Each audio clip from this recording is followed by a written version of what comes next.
Hello, and welcome to the Let's Talk Transformation podcasts. In this episode, we will be discussing bullying and harassment in today's workplace. I'm delighted to welcome Linda Crockett, who's been pioneering changing the conversation on this subject for the last 35 years. Linda, welcome to the show. Thank you for having me. I'm happy to be here. Me too. It's a pleasure to have you. Linda, you're known for pioneering the first and only full-service workplace harassment, bullying, and violence resource centre in Canada. And you've also won awards for your work on this subject. Your clinical and professional training includes a master's degree specialising in workplace bullying, certification as a trauma therapist, and over 30 years of experience in social work. And before the show, we were discussing some of the fascinating areas that you cover in your work. And I know you work with both bullies and people who are being bullied, and that your main objective, and I would even say your quest, is to get them to be more aware and create understanding and action as prevention rather than cure. And I know that you offer a wide range of services to all professions and all industries. My first question has to be one of curiosity. What got you into this area of work? Well, to be honest with you, it's because I think that in my entire career as a professional social worker, and I've been doing it for 34 years, at the 22-year mark of my career, I hit rock bottom. I experienced it in a place that I never expected to experience it. I worked in a cancer center in my city. Okay. And so I was a medical social worker, and I'm helping people through their cancer diagnoses and treatment, or even passing, and helping families after. I sure didn't expect that I was going to be treated the way I was being treated. So I was side blinded. And it took quite a long time, like a year and a half, before I figured out what was happening to me. Okay. So there's a lot there to say that, it's 22 years in social work. I felt I should have seen it. I felt I should have known it because I had a lot of experience in dealing with abuse, all kinds of abuse. I used to investigate abuse. So when I experienced it and I became quite physically ill and mentally ill, I was really full of shame. And did it take you getting ill, Linda, to actually realize what was happening? Yeah. And in the cases that I've seen in the last 11 years that I've been doing this work, I've seen that with a lot of people, that it's not until you actually get ill, because it's something that happens overnight. This is something that happens over months or years. And then you get ill, and then you start asking, what's going on? I need some help. And it shouldn't take that long. And the reason it takes that long is because people don't know. It's so normalized. You see it right in front of your face and you don't realize it. We've normalized it. It's not new. But let's say society is really getting far more crafty and sophisticated to how to do it. We've got the internet now. And so now we can teach. Now we can talk about it. Now we can push for policies. So things are changing. People are becoming more aware sooner now. But like you say, we've given it an added dimension with the metaverse, and we can now do it virtually and across the internet. But before we go there, what is a bully for you? And, what signs make you think, yes, this is what's happening? Well, first of all, a lot of people, when they think about bullying, they think about the stereotypical childhood bully. Yeah. And I did too back then, in the day. I thought, oh my gosh, I must not be good enough. I must be that meek and mild kid. There must be something wrong with me. I went to that place. You need to understand that this is not childhood bullying. This is far different. This is psychological harassment. And sometimes it's psychological violence. It is on a spectrum. It depends on the type of bully that you're dealing with. So when you look at harassment usually fits within those protected grounds. It's usually aimed towards somebody's race or somebody's ethical background or their gender identity or religious beliefs or their source of income. It's usually directed towards something to do with that. And harassment can be one-time incident or repeated incidences, right? Yeah. But bullying, psychological harassment, is never a one-time incident. Never. So define it very clearly, and it usually weaves in between all those protected grounds so that it's more subtle, more insidious. It's microaggressions. It's more passive aggressive. It certainly can be very direct. It certainly can be very obvious, but for the most part, it's happening behind closed doors. Mm. The way that I define it is, I try to simplify the definition because the definition really gets complicated for a lot of people. So it's a variety of very negative, sometimes subtle, sometimes obvious behaviors or actions or words or non-verbal, body language, whether it's through a face-to-face or it's via email or phone call or internet stuff. It's a variety of these things that happen over a period of time, and research will say 6 months or more. I think it's very safe to say 3 months or more. I've seen very valid cases of 3 months or more. So if one or more people are targeting a specific person or persons with negative behaviors like ignoring them, ostracizing them, slamming a door in their face, rolling their eyes every time that person talks, or turning their back on them every time that person talks, or rumors or gossip, and it's towards a certain person and group for over 3 months or more, with or without conscious intent. Because yes, there are times it's very conscious, and that campaign of psychological violence. But there are times when it's not so conscious. You've done it for years, you've gotten away with it, you've gotten promoted, you've gotten even hired because you behave that way, you've got a bonus because you behave that way. And you start to learn that's what people expect of you, that's what gets you through life, that's what helps you move up the ladder of work life. And then you get disconnected from that moral gauge that tells you you shouldn't treat people that way. So with or without conscious intent, I would say that causes some form of harm. So I'll just say that quickly. A variety of negative behaviors or actions or words that over a period of 3 months or more, with or without conscious intent, that causes harm. Harm being humiliates, embarrasses, shames, diminishes, impacts someone's self-esteem, someone's relationships with their colleagues, their reputation, and the list goes on. And eventually, if it doesn't get dealt with, it causes serious harm, and it can be fatal. Yeah.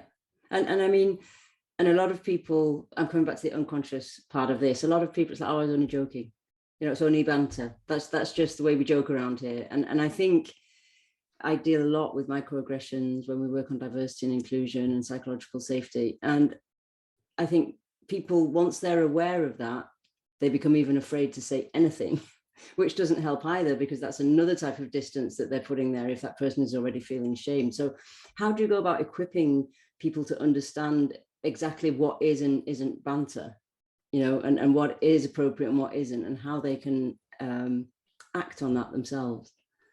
You're absolutely right. You're bringing up a very important point. And I mean, some of us, I was born in Scotland, and being my Scottish family is very sarcastic, and there's a lot of banter and a lot of poking and teasing. And I grew up in Canada. So when I go back to Scotland, I'm kind of shocked sometimes about I would never have been able to manage this, cope with this if I had lived this way, or would I become this way? Like it's hurtful. And if you grow up that way and you're used to it, you're wondering, why am I suddenly not okay? And I get guys and ladies and men that come into work and say, well, if I can't do this, then I feel like I got to suffocate. I feel like I can't say anything. I can't do anything. Well, that's not what we're talking about. What we need is some self-insight. We need to be self-monitoring. We need to understand what boundaries are. We need to understand the impact that we are having. Do you care that you're having an impact? And understand what that impact is. Now, you and I might have known each other for years, and we might have been able to tease each other and cross boundaries, and it doesn't cause each other harm. There's a lot of people out there that haven't got that, got that relationship, and that's not there. And we just have to be more aware of our environment, respectful for our environment, but self-insight is key. Yeah, and understanding what triggers you and learning to read other people in terms of what may or may not trigger them. And I think that's a little bit scary, isn't it? If you've never really done that, or if you don't want to do that, how can you recognize early warning signs Is there like a typical bully profile, and is there a typical victim profile? Because I think we often get into these, and I'm back into my unconscious bias of, oh yeah, he looks a little bit aggressive, or she looks like, you know, she wouldn't say anything, or he looks like he wouldn't say anything. And I think we all have that unconscious judgment that the brain does straight away. So how do you help people with that? Well, if you don't mind, I'm gonna add one piece to the question that you just asked me. Yeah. About those microaggressions and growing up in insensitive type of environments that tease each other, and that's the norm. You know, one of the last things I want to add to that is that sometimes they shut people down by saying, "Oh, don't be so sensitive." Yes. Don't be so sensitive, and they shame you for feeling hurt. And I want to speak to that, because we need to make sensitive a good, positive thing that you're proud of. I'm proud to be sensitive. I am proud that I've never hurt anybody's feelings because I'm sensitive. You're just too insensitive. Yeah. Maybe you've gotten away with that for too long. And what is it about you that needs to keep poking at me? What is it about you that needs to make people feel stupid? So let's just call it out. Being sensitive is a good thing. Yeah, it's a strength. You know? So I want to add that piece. Profile of a bully is another good question, because people have to understand that there's different types of bullies. There's different reasons that people bully. So if you've got a narcissist or a psychopath or a sociopath, read up on narcissism and psychopaths and sociopaths, because you're going to find out that a lot of them come across very, very charming and very, very good at what they do. Quite attractive, maybe not even physically, but attractive as to what they do, because they're telling you all the time how great they are.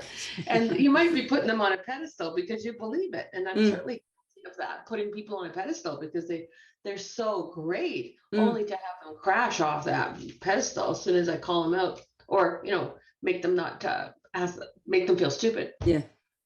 So it's easy to look at the profile of a bully if we're talking about a narcissist, psychopath, sociopath. Read about that. But I don't think most of the people that I work with are not psychopaths. They're not narcissists. They're not they don't come in. That's reassuring. Wrong with that. People that I see are different profiles. They're not hardwired as bullies. They are bullies, but they're not hardwired that way, which means they can change.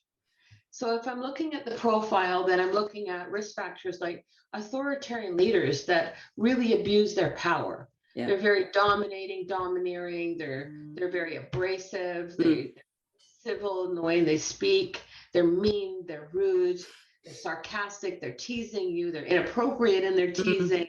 I'd be looking for those signs that they don't walk their talk. They don't practice what they preach. There's an inconsistency there, a hypocrisy, and they're not accountable for their own behavior. Another good one is they practice, you know, they want you to be accountable, but they're not accountable. Yes. Yeah. You know, they're not following through in their policies and procedures. They're not treating people equally. They have favorites. Yeah. You know, there's nepotism there. You're going to look for those signs. How are they dealing with problems within the staffing? Is there favoritism, or is there resentments festering, or are they laissez-faire? Yeah. It's buried in the sand and they're doing nothing about it. You want to watch for those signs, because those are high risk factors. And it's almost kept alive by the culture, which allows it, doesn't it? So, I mean, you spoke about national culture just before, and I think, you know, every culture has its humor and its interpretation of humor and ways of communicating. But I would be really interested in your thoughts on the effect of culture, organizational culture, on this topic, because I've seen a lot of it, but it's like you say, normalizing. It's an accepted part of how we do things around here. That's right. Well, leadership sets the tone of a work environment. Yeah, of course. Leadership sets the tone. So what tone do you want in your work environment? And that's something to watch for, right? So if your leaders really are a cohesive team, if you have a competent, confident set of cohesive leaders for zero tolerance, that's the work environment. But if the leaders don't really believe that there's such a thing as workplace bullying, if they think this is ridiculous and that sarcasm is fine and that they don't want to deal with it, then your work environment is going to be seriously impacted. So leaders set the tone. Really. whatever that culture is going to be, you have to look at it. Research has showed us that 73% of the bullying is coming top down, leadership down. So, your supervisor might be a bully, but that manager might be bullying that supervisor, or that director might be bullying that manager. So what's going on here? What are the hiring practices? Are we putting leaders in positions of leadership where they're skilled and they're experienced and they're able to manage that level of stress? Or are we putting people in leadership positions that because they're our buddy and we owe them something, or nobody else wants that job, so we're throwing anybody in that position? Then we're not setting leaders up for success. And if we are doing that, we're not setting staff up for success. And the environment is contaminated as a result of that. And do you see differences in the way the different genders deal with bullying? Yes, I do. I mean, if it's a female-dominated work environment, then primarily the bullies are going to be females. The male-dominant environment, then primarily it's going to be males that are the bullies. But there are some times where it's male-dominated and you've got a female who feels that she has to keep up with the men, and she's overcompensating, and she's definitely acting out with bullying behaviors and being very micromanaging and controlling and unpredictable and inconsistent. And we'll see Jekyll and Hyde mentalities in both men and females as well. And Jekyll and Hyde is usually associated with males. So the female in my life that was a bully, I called her Mary Poppins versus Godzilla, in front of everybody else. But boy, was she Godzilla behind. So, and I think females can be far more undercutting, undermining, backstabbing, whereas men can be more abrupt and abrasive and right in your face. So, but it depends. It really depends. And thank you, because I'm asking the question because I'm coming back to unconscious bias. And I think I hear a lot of people saying bullying, and they're just assuming that it's the men bullying, the male managers bullying the females. And it's not always the case, of course. And it's very interesting to hear from you how they go about it differently, but there are warning signs to both. Oh, for sure, for bullying and even sexual harassment. I have cases of female managers sexually harassing their male staff. So we have to start to realize this is happening with both genders. And what do you think from your work and what you see in the organizations and the leaders you work with, what's the biggest challenge today around this topic in organizations? I know that's a huge question, but are there one or two topics that come up more than others? Well, I couldn't pick just one or two. There's so many. I can give you an example that just happened to me 2 days ago, as I was teaching a group of 40 lawyers in a training session.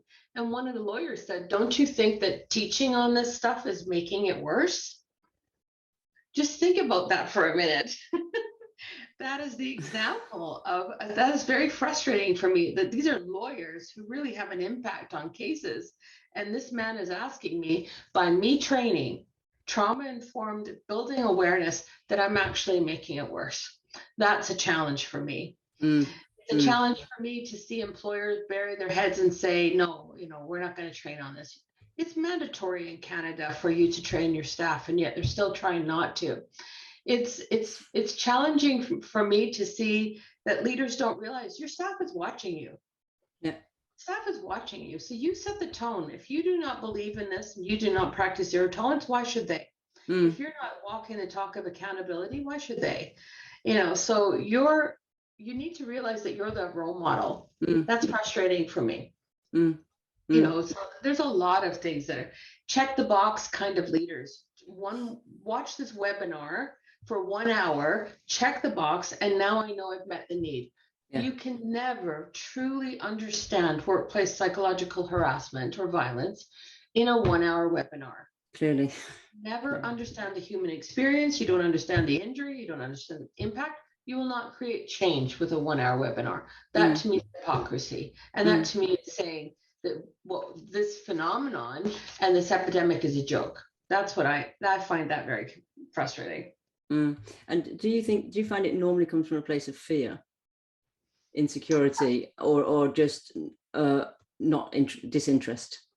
I think it's a lot of things, and sometimes it's fear. Sometimes it's fear of opening that can of worms. Oh my gosh, if you open that can of worms, I'm going to have 20 cases of complaints, right? And yeah, you're right, you might.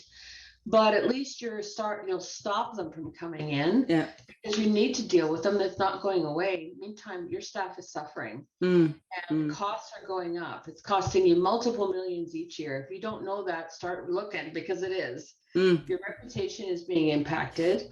So avoiding it, and avoiding also maybe that you might be caught because you've been doing some things that you want people being caught, like extorting money, for example, or having an affair with an employee, for example, and you don't want to be exposed. So avoidance, fear, or just plain ignorance that this doesn't happen, arrogance, maybe. There's a lot of reasons.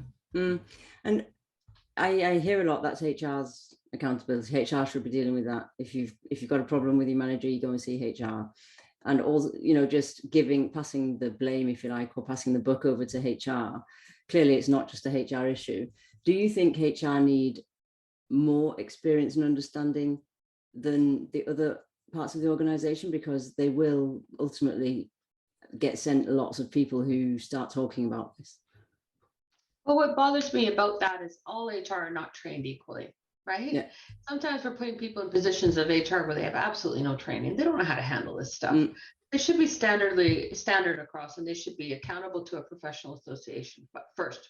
And secondly, they're not trained on how to investigate. Not all HR are trained on how to investigate cases of psychological harassment. So these cases should not be investigated the same way, and they should not be treated the same way, because there's psychological component to this. This is a workplace psychological hazard.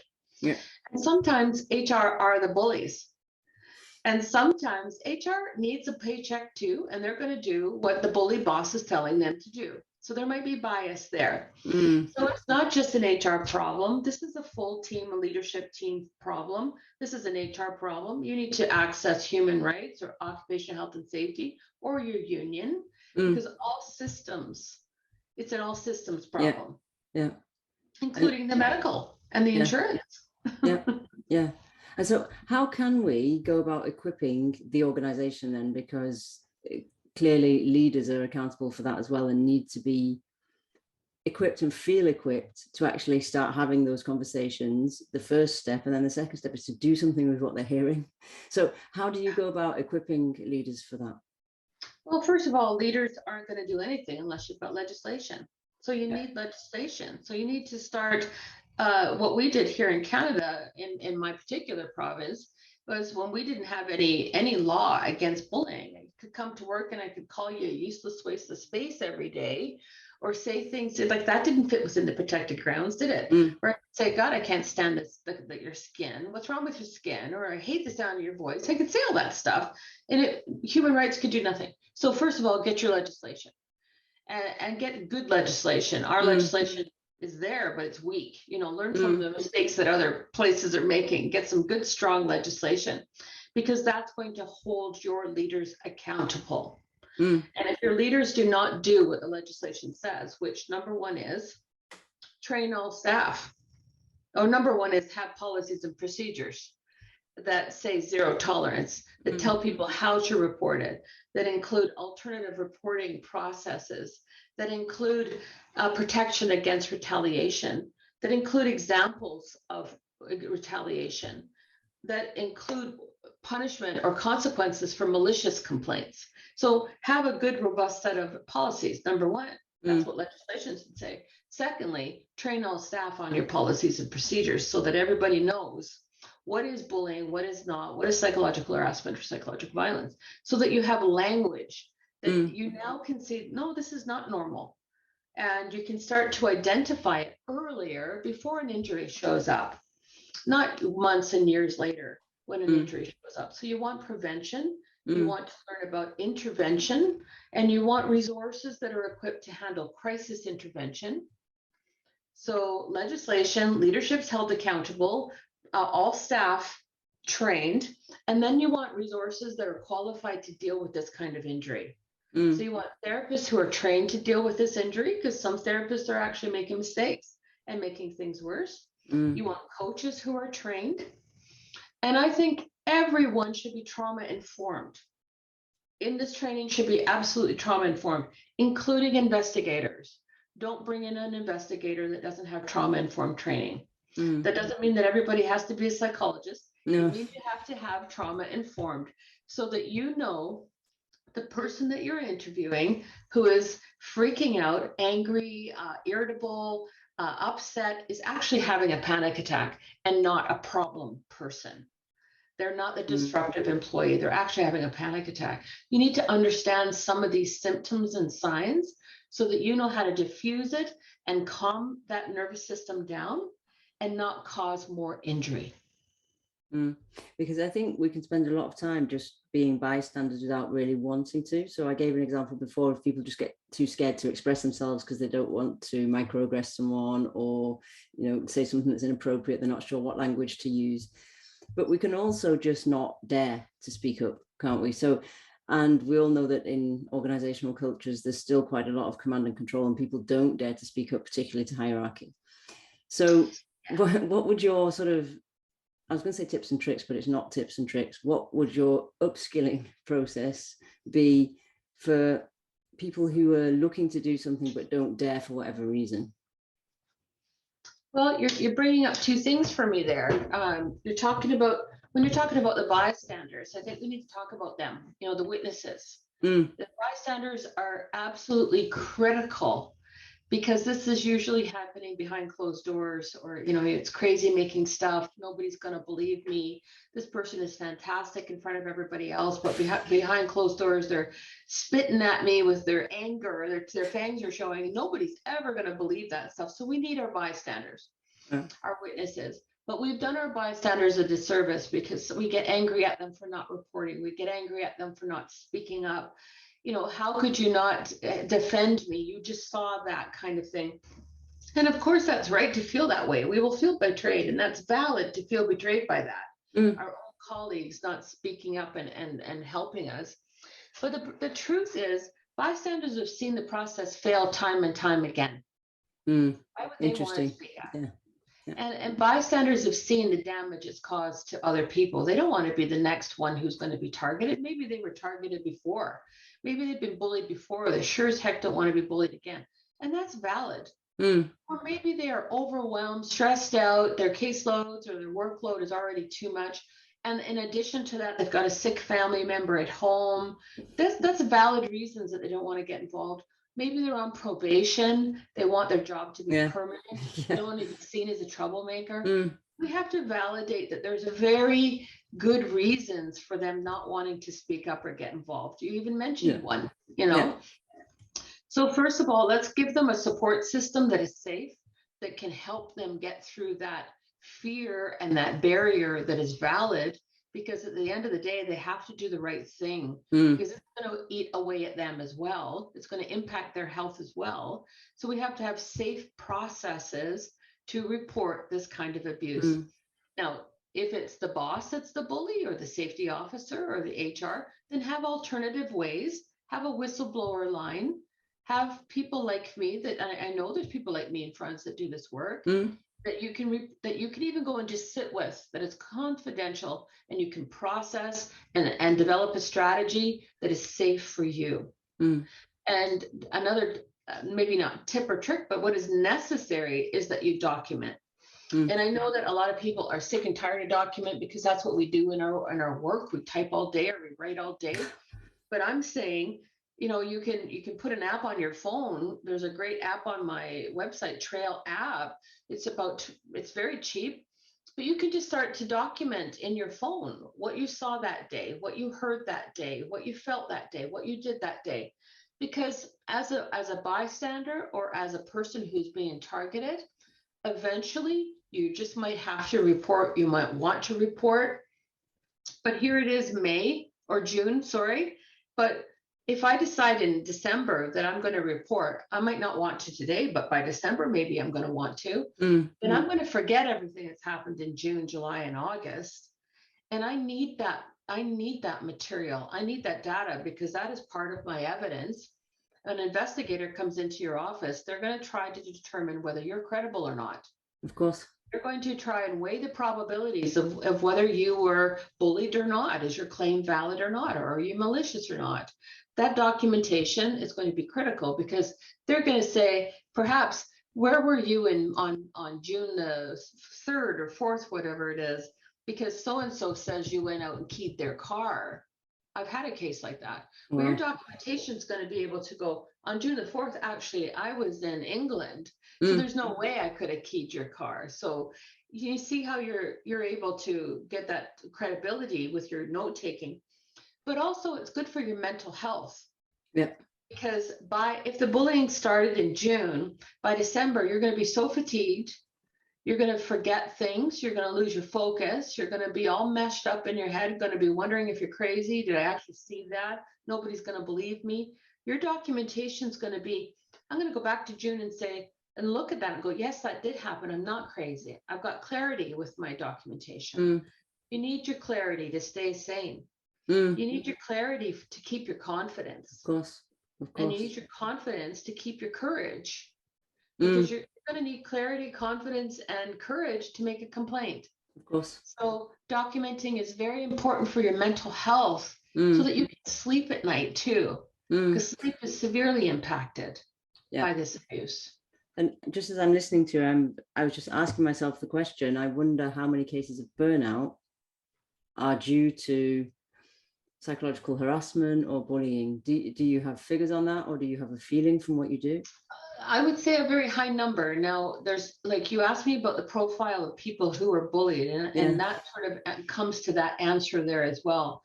I mean, there is research on that, but I can say in the last 11 years, I've seen thousands of people, and it's just the most amazing data for me, because every single person, including myself, fits this particular category. Very hardworking, dedicated, loyal, ethical, skilled, and well-liked. The go-toers. Yeah. That category, 100%. Every single person that walks through my door fits that category. But there's a couple of other categories. So if you're a workaholic, or if you put all the eggs in the basket of work, that this is my identity, this is my sense of self, this is my self-achievement, this is how I measure my success. If everything about you is about your work, and in comes a bully, a new manager or a new person, a new peer that is going to attack your reputation and lie about you, your devastation is going to be far worse, because you're such a dedicated, loyal workaholic or overachiever. You're not going to stop. You're not going to say, I need some time off, this is killing me. You're going to keep going, and you're going to say, I'm going to fix it. I'm going to fix it. Well, you can't fix it. You got a target on your back. You can't fix it, especially if it's a narcissist or a psychopath or sociopath. You can't fix it. So you're going to hang in there. And you might even start working on Sundays, or you might start working on your coffee breaks and your lunch breaks, because you're going to prove that you're the best employee out there and you don't deserve this, to the point where you're going to get so sick, like I did. You're going to end up with what I had, which was PTSD. I had ulcers. I had I lost weight. You're going to end up like I did, because I was that person who would just keep hanging in there, working more, working harder to prove myself, to show them, so they get off my back. And most definitely, my illness was definitely part of burnout. So again, back to self-insight, right? That's, what's the solution? Self-insight, self-monitoring. Do I have a healthy work-life balance? Am I putting my health as a priority, or am I always jumping to the pump to help everybody else but myself? Do I have a good work-life balance? And why not? If I am a workaholic, why am I a workaholic? If I'm an overachiever, why am I an overachiever? So there's some parts about this that we need to do for ourselves. Ask ourselves some questions. And I've got some stuff on my website. Am I being bullied, or am I a bully? I can send you to put up on yours if you want. So it's just a little checklist. But self-insight is very important for all of us. Thank you for that. I definitely will put it on my website, because I think it's one of those conversations people don't have because they're not sure how to have it, or they just don't see it, or if there's something that can frame it tangibly. then they might, be more inclined to go and have a look and understand exactly what's going on with them before because they're probably bullying themselves. Yes, it's just self-assessment is really important for everyone. And remember, we might be watching our leaders, but our children are watching us. Yeah. So we're leaders in their lives. So what are we teaching our children if we are not taking care of ourselves? What are we teaching them? Yeah. That's a big thought. And if I were to ask you, therefore, if you walked into an organization or a workplace, what would good look like for you? Well, if I walked in, I wouldn't be able to see it right away. I mean, it's something that happens over time, right? So if I was in an interview, for example, I'd be asking them about their policies. Do you have policies on workplace harassment and violence? And what are those? And how do you handle these cases? How do you protect your employee? What kind of resources do you have? What are your thoughts? On these issues, and I'd be sort of poking around as to where is their attitude as leaders, and how they manage, and how knowledgeable are they, And what would look so good in the beginning? It can look so good, and that was my question, because you can sort of greenwash it quite effectively unless you ask the right questions or what you're looking for, which is why it's really interesting to hear what you would look for and how you would ask for it. Yeah, I'd start off that way, but even at that point, you can still get fooled. So I would be making sure that I maintain my healthy work-life balance, that I don't put all my definitions of self in the workplace, that I have some social community involvement, volunteer involvement, family involvement, good support system, and that I maintain that for myself regardless of the environment. Yeah, such great advice. I come back to the thing that sensitive is a strength, just like vulnerability is, and trying to bust the myths of strong leaders and who is and who isn't a strong leader. I think that's really important as well, because I think it contributes to this type of situation, and the belief that I am my results and I can use my power as I see fit, and all the other things that happen. Can I add something to that? Of course, you brought up leadership, and I want to say I've been teaching leaders and staff for years and years, and I always ask the question, do you know your leadership style? And I always get the deer in the headlights look, huh? And just quickly, if you don't know your leadership style, whether you're a leader or in a position that you eventually want to be a leader, we're all leaders in some way, shape, or form. You should know your leadership style. Self-assess as to what your leadership style is. And my recommendation is to have a foundation of leading with emotional intelligence. Whatever your style you want to be, at least have that as your foundation. Take a course, read a book, communicate with emotional intelligence. Have that as a foundation. That's the way of the world in the future. And then bring in different styles like situational leadership style, democratic, whatever else is something important to you. You're going to have to draw on different tools because you're going to work with many personalities, but have a foundation. And that's the same for us as parents. We should be parenting with emotional intelligence.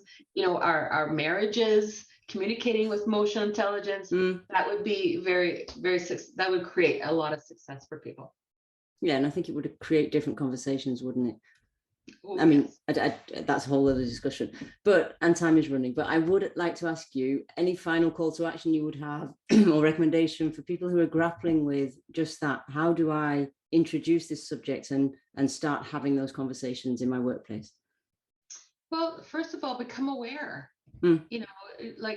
Dispel the myths and the assumptions and the stereotypes that you might have been carrying all these years, and go look at the research, read a research paper, read a book, plenty. And I recommend many on my website. There's many researchers. So become informed and appropriately informed before you start telling people what you think and assume. Become informed. And take a training session, and not just any tick box webinar. Look for people who do trauma-informed, in-depth, holistic training. You want to know about the human experience of it. But if you're somebody who's harmed right now, be sure not to overdo it, because you're going to trigger yourself. So pace yourself on it. seek out a coach or a coach counselor who has some background and training in this area that you know is well known for their experience, and just have some conversation and teaching and bounce off. But I would also say self-insight is absolutely key. Look at your legislation. Do you have any? And if you don't, can you start a call to action about that? Can you meet with a politician? Can you look at how you can create change? Where is your passion? Is it research? Is it politics? Is it, if you're HR, you have a responsibility here as well, but you might be in a dilemma too. So you need help as well. So there's all kinds of calls to action. How can you create change? In every October, I do a workplace bullying awareness week. And 4 years ago, I started inviting other countries to join us. So hopefully France will join us this year, and look at my website on how to deal with that. I'll send that to you as well. Excellent. Thank you very much. And thank you so much for coming and sharing your stories, your insight, your experience. Where can people find out more about what you do? My website is pretty simple, workplaceharassment.ca. Okay, super. Yeah. And I'm going to leave our listeners with 2 things that have resonated the most with me: self-insight and self-compassion, i.e. don't expect yourself to be up to speed in the next 2 days, and that it's a process. It is absolutely a process, and a lot of us don't have enough self-compassion. So I think that's a really important piece that you just said. Excellent. Thank you once again, Linda, for coming and sharing all your thoughts and ideas. Really appreciate it. Thank you for having me. We hope you enjoyed this episode, and if so, please head over to iTunes and give us your review and feedback. And it's bye from me from now, and see you soon for the next episode of Let's Talk Transformation.